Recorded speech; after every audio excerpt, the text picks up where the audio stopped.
මේකෙදි මං කිය ඔබ්ස්ට්‍රක්ෂන් එකක් තියෙයි කියලා බයිල් ඩක්ට් එකේ. එතකොට ඩියෝඩිනම් එකට යන්න බෑ බයිල් සෝල් වලටයි බිලිරුබින් වලටයි.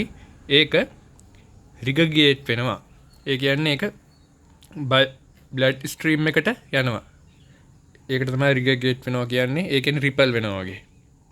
එතකොට conjugated bilirubin level එක වැඩි වෙනවා. conjugation එක normal වෙනවා. එහෙමවට conjugated bilirubin level එක serum එකේ වැඩි වෙනවා.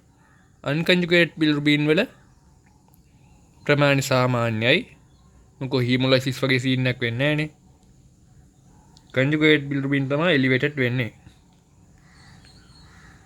එතකොට මේක ඊළඟට අහනවා serum alkaline phosphate සහ alanine transaminase ඊළඟට albumin level වලට මොකද්ද වෙන්නේ කියලා.